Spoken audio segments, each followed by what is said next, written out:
আমরা তো অনেক কিছু ট্রাই করি, দর্শক কোনটা ভালোবাসবেন কোনটা পছন্দ করবেন এটা একেবারেই তাদের উপরে। আর তারা যখন ভালোবাসা দেন, তারা যখন পছন্দ করেন, তখন আমাদের আর কোনো কিছু আর কি অপ্রাপ্তির থাকে না। সিনেমা যখন রিলিজ পায় তখন হচ্ছে দি অনলি অপরচুনিটি যে আমরা সরাসরি তাদের প্রতিক্রিয়া দেখতে পারি। এবং যারা ফিল্মটা অলরেডি দেখেছেন তারা জানেন যে বাসায় গিয়ে এটার ব্যাপারে একটা রিভিউ লেখা আর ইমিডিয়েটলি সিনেমাটা শেষ হলে তাদের যে এক্সপ্রেশন, তাদের যে অনুভূতি, এটা অনেকটা আলাদা। কিন্তু থাকে না যে অনুভূতি তো অনেক কিছু বলে, কিন্তু লেখার মধ্যে সব কিছু হয়তো ফুটে ওঠে না। তো আমাদের টিম থেকে আমরা সবাই খুব বেশি করে দেখতে চাচ্ছিলাম যে ইমিডিয়েটলি সিনেমাটা শেষ হওয়ার পর দর্শক কী অনুভূতি নিয়ে তারা সিট থেকে ওঠে। সিনেমা যখন আমরা শেষে যাই সিনেমা হলে, এটা শুধুমাত্র তাদের এক্সপ্রেশন দেখার জন্য না। আমরা মাঝখানে একটা অনেক অস্থির সময় পার করেছি, আমরা অনেক ধরনের আনস্টেবিলিটির ভিতর দিয়ে গিয়েছি, ফাইন্যান্সিয়াল সিচুয়েশন অনেক খারাপ মানুষের, সব কিছু বাদ দিয়েও কিন্তু মানুষ নতুন করে আবার বাঁচার স্বপ্ন দেখছে, সবাই ঈদে উদযাপন করছে, আনন্দ ভাগাভাগি করছে।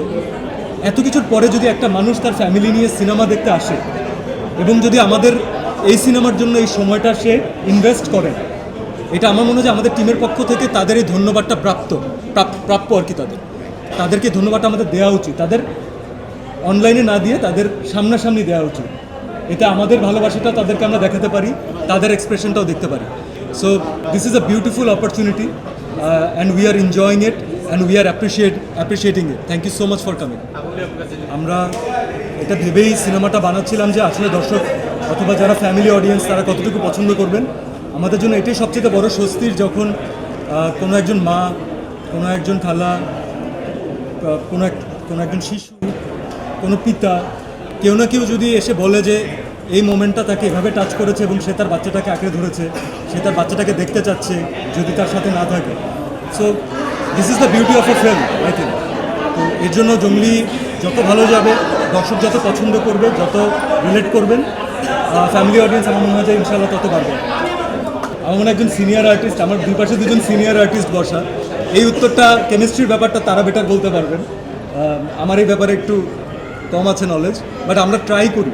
হয় কি দর্শক, আমরা তো অনেক কিছু ট্রাই করি, দর্শক কোনটা ভালোবাসবেন কোনটা পছন্দ করবেন এটা একেবারেই তাদের উপরে। আর তারা যখন ভালোবাসা দেন, তারা যখন পছন্দ করেন, তখন আমাদের আর কোনো কিছু আর কি অপ্রাপ্তির থাকে না। সো আমি আর বুবলি উই আর ফরচুনেট যে ব্যাক টু ব্যাক দুটো কাজ পছন্দ করেছেন। দিঘির কাজ যারা এই ফিল্মে দেখেছেন তারা পুরো সবাই বলেছেন যে দিঘিকে তারা নতুনভাবে দেখেছেন, নতুনভাবে আবিষ্কার করেছেন।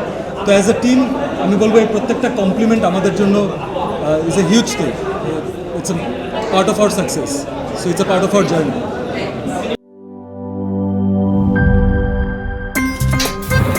আমার একটা স্মার্ট সিদ্ধান্তে 25% গ্যাসের খরচ কমেছে। ভাবছেন কিভাবে? সাধারণ গ্যাস স্টোভ বদলে আমি এনেছি আরএফএল গ্যাস স্টোভ। এর সাইন্টিফিক নজেল ও ব্রাস বার্নার ক্যাপ সমানভাবে তাপ ছড়িয়ে রান্না করে দ্রুত, তাই গ্যাসও বাঁচায় 25%, টাকাও বাঁচে 25%। আরএফএল গ্যাস স্টোভ নিরাপদ ও গ্যাস সাশ্রয়ী।